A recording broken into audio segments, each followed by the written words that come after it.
ಈ ಕಾರ್ಯಕ್ರಮದ ಪ್ರಾಯೋಜಕರು Gadiyar group of companies. Gadiar Group of Companies, synonymous with excellence and innovation, stands as your dynamic partner for progress. Gadiar Group ensures safety as guardians in firefighting and builds vibrant communities in real estate.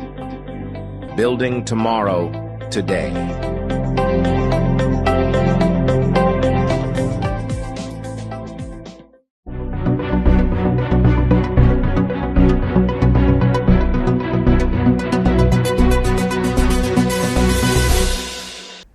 ವೀಕ್ಷಕರೇ, ಸನ್ಮಾರ್ಗ ಸುದ್ದಿ ಸಂಚಯಕ್ಕೆ ಸ್ವಾಗತ. ನಾನು Samina Fahad. ಸಾಂಭಾಲ್ನ Jama Masjid, ಮಥುರಾದ ಮಸೀದಿ, ವಾರಣಾಸಿ ಮತ್ತು ಬದೌನ್ ಮಸೀದಿಯ ಬಳಿಕ ಇದೀಗ ಉತ್ತರ ಪ್ರದೇಶದ ಅಲಿಘರ್ನ ಐತಿಹಾಸಿಕ ಮಸೀದಿಯ ಮೇಲೆ ಕೋಮುವಾದಿಗಳ ಕಣ್ಣು ನೆಟ್ಟಿದೆ. 300 ವರ್ಷಗಳ ಹಳೆಯದಾದ ಈ ಮಸೀದಿಯನ್ನು ಮಂದಿರ ಎಂದು ಹೇಳಿ ನ್ಯಾಯಾಲಯಕ್ಕೆ ಅರ್ಜಿ ಸಲ್ಲಿಸಲಾಗಿದೆ. ಯಾವುದೇ ಮಸೀದಿಯನ್ನು ಮಂದಿರ ಎಂದು ಹೇಳಿ ಬರುವ ಅರ್ಜಿಯನ್ನು ಪರಿಗಣಿಸಬಾರದು ಎಂದು ಸುಪ್ರೀಂ ಕೋರ್ಟ್ ಇತ್ತೀಚೆಗೆ ಆದೇಶ ನೀಡಿದ ಬಳಿಕ ಈ ಅರ್ಜಿ ಸಲ್ಲಿಕೆಯಾಗಿದೆ. ಇದೇ ವೇಳೆ 18ನೇ ಶತಮಾನದಲ್ಲಿ ಮುಘಲರು ಕಟ್ಟಿರುವ ಈ ಮಸೀದಿಯು ಯಾವುದೇ ಕಾರಣಕ್ಕೂ ಮಂದಿರ ಅಲ್ಲ ಎಂದು ಮಸೀದಿ ಆಡಳಿತ ಸಮಿತಿ ಹೇಳಿದೆ. ಇದೇ ವೇಳೆ ಈ ಅರ್ಜಿಯನ್ನು ಪರಿಗಣಿಸಿರುವ ಸ್ಥಳೀಯ ನ್ಯಾಯಾಲಯವು ಫೆಬ್ರವರಿ 15ಕ್ಕೆ ವಿಚಾರಣೆಯನ್ನು ನಿಗದಿಪಡಿಸಿದೆ. ಈ ಜಾಮಾ ಮಸೀದಿಯು ಶಿವಮಂದಿರ, ಜೈನ ಮಂದಿರ ಮತ್ತು ಬೌದ್ಧ ಸ್ತೂಪದ ಮೇಲೆ ಕಟ್ಟಲಾಗಿದೆ ಎಂದು ಪಂಡಿತ್ ಕೇಶವ್ ದೇವ್ ಗೌತಮ್ ಎಂಬುವರು ನ್ಯಾಯಾಲಯಕ್ಕೆ ಅರ್ಜಿ ಸಲ್ಲಿಸಿದ್ದಾರೆ. ಇವರು 2 ವರ್ಷಗಳ ಹಿಂದೆ ಈ ಮಸೀದಿಯ ಮಾಹಿತಿಯನ್ನು ಕೋರಿ ಸ್ಥಳೀಯ ಆಡಳಿತಕ್ಕೆ ಆರ್ಟಿಇ ಅರ್ಜಿ ಸಲ್ಲಿಸಿದ್ದರು. ಆದರೆ ಅದು ಮಸೀದಿ ಇರುವಿಕೆಯ ಬಗ್ಗೆ ಸ್ಪಷ್ಟತೆಯನ್ನು ನೀಡಿಲ್ಲದೇ ಇರುವುದರಿಂದ ತಾನು ನ್ಯಾಯಾಲಯಕ್ಕೆ ಹೋಗಿರುವುದಾಗಿ ಅವರು ಹೇಳಿದ್ದಾರೆ. ಮಸೀದಿಯನ್ನು ಸರ್ಕಾರಿ ಭೂಮಿಯಲ್ಲಿ ಕಟ್ಟಲಾಗಿದೆ ಎಂದು ಹೇಳಿ ಈ ಹಿಂದೆ ಇದೇ ಕೇಶವ್ ಗೌತಮ್ ಅವರು ಆಗ್ರಹಿಸಿದ್ದರು ಮತ್ತು ಸರ್ವೆಗೆ ಒತ್ತಾಯಿಸಿದ್ದರು. ಈ ಹಿನ್ನೆಲೆಯಲ್ಲಿ ಅವರ ವಿರುದ್ಧ ಪ್ರಕರಣ ದಾಖಲಾಗಿತ್ತು. ಆರ್ಟಿಐ ಅರ್ಜಿಯನ್ನು ಸಲ್ಲಿಸುವ ಚಾಳಿಯನ್ನು ಇವರು ಹೊಂದಿದ್ದು, ಈ ಹಿನ್ನೆಲೆಯಲ್ಲಿ ಕೆಲವು ಪ್ರಕರಣಗಳು ಇವರ ವಿರುದ್ಧ ದಾಖಲಾಗಿವೆ. 2024ರಲ್ಲಿ ಲೋಕಸಭಾ ಚುನಾವಣೆಗೆ ಇವರು ಬಿಜೆಪಿ ಅಭ್ಯರ್ಥಿ ಸತೀಶ್ ಕುಮಾರ್ ಗೌತಮ್ ಅವರ ವಿರುದ್ಧ ಪಕ್ಷೇತರರಾಗಿ ಸ್ಪರ್ಧಿಸಿದ್ದರು. ಇವರಿಗೆ ಕೇವಲ 1919 ಮತಗಳು ಸಿಕ್ಕಿದ್ದು, ಇಲ್ಲಿ ಬಿಜೆಪಿ ಅಭ್ಯರ್ಥಿ ಜಯಗಳಿಸಿದ್ದರು. ಮಹಾರಾಷ್ಟ್ರದಲ್ಲಿ ಬಿಜೆಪಿ ನೇತೃತ್ವದ ಮಹಾಯುತಿ ಒಕ್ಕೂಟದ ಗೆಲುವಿನ ಹಿಂದೆ ಆರ್ಎಸ್ಎಸ್ ಪಾತ್ರ ನಿರ್ಣಾಯಕವಾಗಿತ್ತು ಎಂದು ಶರದ್ ಪವಾರ್ ನೀಡಿರುವ ಹೇಳಿಕೆಯು ಇದೀಗ ಮಹಾರಾಷ್ಟ್ರದ ರಾಜಕೀಯ ರಂಗದಲ್ಲಿ ಸಾಕಷ್ಟು ಚರ್ಚೆಗೆ ಗ್ರಾಸ ಒದಗಿಸಿದೆ.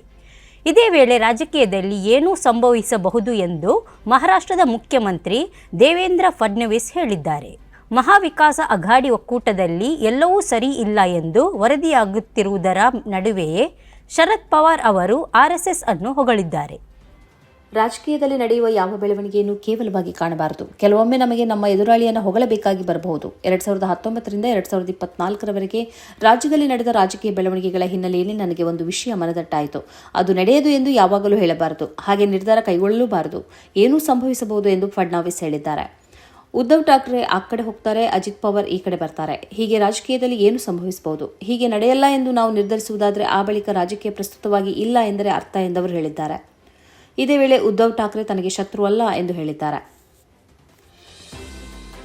ಸನಾತನ ಪರಂಪರೆಯನ್ನು ಅಂಗೀಕರಿಸುವ ಮುಸ್ಲಿಮರನ್ನು ಕುಂಭಮೇಳಕ್ಕೆ ಸ್ವಾಗತಿಸುವುದಾಗಿ ಉತ್ತರ ಪ್ರದೇಶದ ಮುಖ್ಯಮಂತ್ರಿ ಯೋಗಿ ಆದಿತ್ಯನಾಥ್ ಹೇಳಿದ್ದಾರೆ. ಆದರೆ ಕೆಟ್ಟ ಉದ್ದೇಶದೊಂದಿಗೆ ಬರುವವರಿಗೆ ಸೂಕ್ತ ಉತ್ತರ ಕೊಡಲು ತಯಾರಿಯನ್ನು ನಡೆಸಿದ್ದೇವೆ ಎಂದು ಅವರು ಹೇಳಿದ್ದಾರೆ. ಇದಕ್ಕಿಂತ ಮೊದಲು ಮುಸ್ಲಿಮರು ಕುಂಭಮೇಳಕ್ಕೆ ಬರುವುದನ್ನು ತಡೆಯಬೇಕು ಎಂದು ಅಖಾಡ ಪರಿಷತ್ ಆಗ್ರಹಿಸಿತ್ತು. ಮುಸ್ಲಿಮರನ್ನ ಕುಂಭಮೇಳದಿಂದ ಹೊರಗಿಡಬೇಕು ಎಂದು ಅಖಾಡ ಪರಿಷತ್ ಒತ್ತಾಯಿಸಿರುವುದಕ್ಕೆ ಮುಸ್ಲಿಂ ಧರ್ಮಗುರು ಒಬ್ಬರು ವಿರೋಧ ವ್ಯಕ್ತಪಡಿಸಿ ರಂಗಕ್ಕೆ ಇಳಿದಿದ್ದರು.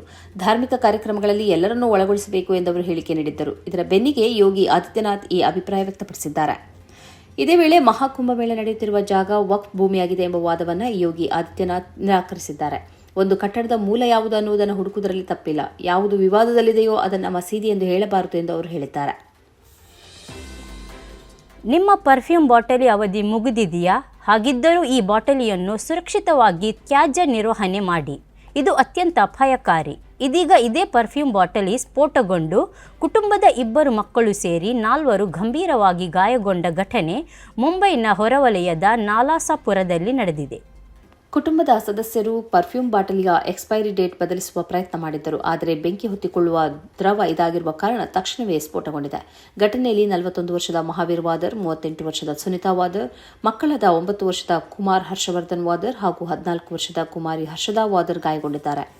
ಸ್ಫೋಟದ ಸದ್ದು ಕೇಳಿ ಅಕ್ಕಪಕ್ಕದ ಮನೆಯವರು ಧಾವಿಸಿದ್ದಾರೆ. ಬಳಿಕ ಗಾಯಗೊಂಡಿದ್ದವರನ್ನು ಆಸ್ಪತ್ರೆಗೆ ದಾಖಲಿಸಿದ್ದಾರೆ. ಇತ್ತ ಮಾಹಿತಿ ತಿಳಿದು ಪೊಲೀಸರು ಸ್ಥಳಕ್ಕೆ ಧಾವಿಸಿದ್ದಾರೆ. ಗಾಯಗೊಂಡವರಿಗೆ ಚಿಕಿತ್ಸೆ ಮುಂದುವರೆದಿದೆ. ಇತ್ತ ಪೊಲೀಸರು ಮನೆ ಶೋಧಿಸಿದ್ದಾರೆ. ಪರ್ಫ್ಯೂಮ್ ಬಾಟಲಿ ಎಕ್ಸ್ಪೈರಿ ಡೇಟ್ ಮುಗಿದಿದ್ದರೆ ಬಳಸುವುದು ಸೂಕ್ತವಲ್ಲ. ಇಷ್ಟೇ ಅಲ್ಲ, ತೀವ್ರ ಬಿಸಿಲು ಅಥವಾ ಬೆಂಕಿ ಪಕ್ಕದಲ್ಲಿ ಪರ್ಫ್ಯೂಮ್ ಇಡುವುದು ಅಪಾಯಕಾರಿಯಾಗಿದೆ. ಪರ್ಫ್ಯೂಮ್ ಮಾತ್ರವಲ್ಲ, ಅವಧಿ ಮುಗಿದ ಯಾವುದೇ ವಸ್ತುಗಳು ಬಳಸಲು ಯೋಗ್ಯವಲ್ಲ. ಹೀಗಾಗಿ ಈ ಕುರಿತು ಎಚ್ಚರ ವಹಿಸುವಂತೆ ಮುಂಬೈ ಪೊಲೀಸರು ಮನವಿ ಮಾಡಿದ್ದಾರೆ. ಈ ಪ್ರಕರಣದಲ್ಲಿ ದಿನಾಂಕ ಬದಲಿಸುವ ಪ್ರಯತ್ನ ಯಾಕೆ ಮಾಡಿದ್ದರು, ವ್ಯಾಪಾರಕ್ಕಾಗಿ ಈ ರೀತಿ ಮಾಡಿದ್ದರು ಅನ್ನೋದು ತನಿಖೆಯಲ್ಲಿ ಬಹಿರಂಗವಾಗಲಿದೆ ಎಂದು ಪೊಲೀಸರು ತಿಳಿಸಿದ್ದಾರೆ. ಕಳೆದ 5 ವರ್ಷಗಳಲ್ಲಿ 60ಕ್ಕಿಂತ ಹೆಚ್ಚು ಪುರುಷರು ತನ್ನ ಮೇಲೆ ಲೈಂಗಿಕ ದೌರ್ಜನ್ಯ ನಡೆಸಿದ್ದಾರೆ ಎಂದು ಕೇರಳದ ಪತ್ತನಂತಿಟ್ಟದ 18 ವರ್ಷದ ದಲಿತ ಯುವತಿಯೊಬ್ಬರು ಗಂಭೀರ ಆರೋಪ ಮಾಡಿದ್ದಾರೆ. ತನ್ನ 13ನೇ ವಯಸ್ಸಿನಿಂದ ಇದುವರೆಗೆ ಲೈಂಗಿಕ ದೌರ್ಜನ್ಯ ನಡೆದಿದೆ ಎಂದು ಕ್ರೀಡಾಪಟುವಾಗಿರುವ ಯುವತಿ ಆರೋಪಿಸಿದ್ದಾರೆ. ಈ ಸಂಬಂಧ ಜನವರಿ 10ರಂದು ಶುಕ್ರವಾರ ಪತ್ತನಂತಿಟ್ಟದ ಯಲವಂತಿಟ್ಟ ಪೊಲೀಸರು 2 FIR ದಾಖಲಿಸಿದ್ದಾರೆ. ಪ್ರಕರಣಗಳ ತನಿಖೆಯನ್ನು ಉಪ ಪೊಲೀಸ್ ವರಿಷ್ಠಾಧಿಕಾರಿ ಡಿವೈಎಸ್ಪಿ ನಂದಕುಮಾರ್ ಮತ್ತು ಇನ್ಸ್ಪೆಕ್ಟರ್ ವಿನೋದ್ ಕೃಷ್ಣನ್ ಪ್ರತ್ಯೇಕವಾಗಿ ನಡೆಸಲಿದ್ದಾರೆ. ಕಾಲೇಜಿನಲ್ಲಿ ಕೌನ್ಸಿಲಿಂಗ್ ನಡೆಸುವ ವೇಳೆ ಯುವತಿ ಮೇಲೆ ಲೈಂಗಿಕ ದೌರ್ಜನ್ಯ ನಡೆದಿರುವ ವಿಷಯ ಬೆಳಕಿಗೆ ಬಂದಿದೆ. ಈ ಕುರಿತು ಮಕ್ಕಳ ಕಲ್ಯಾಣ ಸಮಿತಿ ಪೊಲೀಸರಿಗೆ ಮಾಹಿತಿ ನೀಡಿತ್ತು. ಪೊಲೀಸರು ಪ್ರಕರಣ ದಾಖಲಿಸಿಕೊಂಡು ಸುಬಿನ್, ಎಸ್ ಸಂದೀಪ್, ವಿಕೆ ವಿನೀತ್, ಕೆ ಆನಂದು ಮತ್ತು ಶ್ರೀನಿ ಅಲಿಯಾಸ್ ಎಸ್ ಸುಧಿಶ್ರೀನಿ ಎಂಬುವರನ್ನು ಬಂಧಿಸಿದ್ದಾರೆ. ಇವರೆಲ್ಲರೂ ಪತ್ತನಂತಿಟ್ಟದ ಚೆನ್ನಿರ್ಕರ ನಿವಾಸಿಗಳು ಎಂದು ತಿಳಿದು ಬಂದಿದೆ. ಪೊಲೀಸರ ಪ್ರಕಾರ ಹುಡುಗಿಯ ನೆರೆಮನೆಯವನಾದ ಸುಬಿನ್ ಹುಡುಗಿ 13 ವರ್ಷದವಳಿದ್ದಾಗ ಆಕೆಯ ನಗ್ನ ಫೋಟೋಗಳನ್ನು ಸೆರೆ ಹಿಡಿದು ಬ್ಲ್ಯಾಕ್ಮೇಲ್ ಮಾಡಿ ಲೈಂಗಿಕ ದೌರ್ಜನ್ಯ ಎಸಗಿದ್ದ. ನಂತರ 16ನೇ ವಯಸ್ಸಿನಲ್ಲಿ ಮತ್ತೊಮ್ಮೆ ಆಕೆಯ ಮೇಲೆ ಲೈಂಗಿಕ ದೌರ್ಜನ್ಯ ಎಸಗಿ ಅದರ ವಿಡಿಯೋಗಳನ್ನು ರೆಕಾರ್ಡ್ ಮಾಡಿ ಅವುಗಳನ್ನು ಇತರ ಆರೋಪಿಗಳೊಂದಿಗೆ ಹಂಚಿಕೊಂಡಿದ್ದ. ಈ ವಿಡಿಯೋ ಮುಂದಿಟ್ಟುಕೊಂಡು ಹುಡುಗಿಯನ್ನು ಹೆದರಿಸಿದ್ದ ಆರೋಪಿಗಳು ಆಕೆಯನ್ನು ಲೈಂಗಿಕವಾಗಿ ಬಳಸಿಕೊಂಡಿದ್ದರು.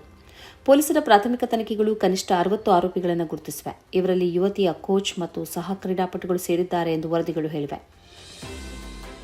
ಖ್ಯಾತ ಇಸ್ಲಾಮಿ ವಿದ್ವಾಂಸ ಯೂಸುಫುಲ್ ಕರ್ಜಾವಿ ಅವರ ಮಗ ಅಬ್ದುಲ್ ರಹಮಾನ್ ಕರ್ಜಾವಿ ಅವರನ್ನು UAE ವಶಕ್ಕೆ ಪಡೆದಿದೆ.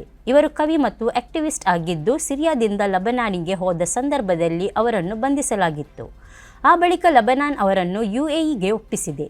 ಸಿರಿಯಾದಲ್ಲಿ ಅಸದ್ ಸರ್ಕಾರ ಪದಚ್ಯುತಗೊಂಡ ಬಳಿಕ ಅಬ್ದುಲ್ ರಹಮಾನ್ ಕರ್ಜಾವಿಯವರು ವಿಡಿಯೋವೊಂದನ್ನು ಸೋಷಿಯಲ್ ಮೀಡಿಯಾದಲ್ಲಿ ಹಂಚಿಕೊಂಡಿದ್ದು, ಅದರಲ್ಲಿ ಗಲ್ಫ್ ರಾಷ್ಟ್ರಗಳ ಬಗ್ಗೆ ಪ್ರಚೋದನಾಕಾರಿ ಮಾತನಾಡಿದ್ದಾರೆ ಎಂದು ಹೇಳಲಾಗಿದೆ. ಅಸದ್ ಸರ್ಕಾರದ ಪದಚ್ಯುತಿಯನ್ನ ಇವರು ತಮ್ಮ ವಿಡಿಯೋದಲ್ಲಿ ಸಂಭ್ರಮಿಸಿದ್ದರಲ್ಲದೆ ಇಂತಹ ಬೆಳವಣಿಗೆ ಇಡೀ ಗಲ್ಫ್ ರಾಷ್ಟ್ರಗಳಲ್ಲಿ ನಡೆಯಬೇಕು ಎಂದು ಹೇಳಿದ್ದಾರೆ ಎಂದು ವರದಿಯಾಗಿದೆ. ಮುಖ್ಯವಾಗಿ ಈಜಿಪ್ಟ್, ಸೌದಿ ಅರೇಬಿಯಾ ಮತ್ತು UAE ವಿರುದ್ಧ ಅವರು ಈ ವಿಡಿಯೋದಲ್ಲಿ ಪ್ರಚೋದನಕಾರಿ ಮಾತುಗಳನ್ನಾಡಿದ್ದರು ಎಂಬ ಆರೋಪ ಇದೆ. ಇದನ್ನು UAE ಗಂಭೀರವಾಗಿ ಪರಿಗಣಿಸಿದ್ದು, ಇದು ಸರ್ಕಾರವನ್ನು ಪದಚ್ಯುತಗೊಳಿಸುವ ಸಂಚಿನ ಭಾಗವಾಗಿ ಪರಿಗಣಿಸಿದೆ ಎಂದು ಹೇಳಲಾಗಿದೆ. ಅವರ ವಿರುದ್ಧ ಈಜಿಪ್ಟ್ನಲ್ಲಿ ಈಗಾಗಲೇ ಪ್ರಕರಣವಿದ್ದು 5 ವರ್ಷಗಳ ಶಿಕ್ಷೆ ಅವರ ವಿರುದ್ಧ ಜಾರಿಯಲ್ಲಿದೆ ಎಂದು ಹೇಳಲಾಗಿದೆ. ಆ ಕಾರಣದಿಂದ ಅವರನ್ನು ತನ್ನ ವಶಕ್ಕೆ ನೀಡಬೇಕು ಎಂದು ಈಜಿಪ್ಟ್ ಲೆಬನಾನ್ನೊಂದಿಗೆ ಕೇಳಿಕೊಂಡಿತ್ತು ಮತ್ತು UAE ಕೂಡ ತನ್ನ ವಶಕ್ಕೆ ಒಪ್ಪಿಸಬೇಕು ಎಂದು ಕೇಳಿಕೊಂಡಿತ್ತು. ಇದೀಗ UAE ವಶಕ್ಕೆ ಒಪ್ಪಿಸಲಾಗಿದೆ ಎಂದು ವರದಿಯಾಗಿದೆ. ಇವರ ತಂದೆ ಅವರು ಯೂಸುಫುಲ್ ಕರ್ದಾವಿ ಅವರು 2022ರಲ್ಲಿ ನಿಧನರಾಗಿದ್ದರು.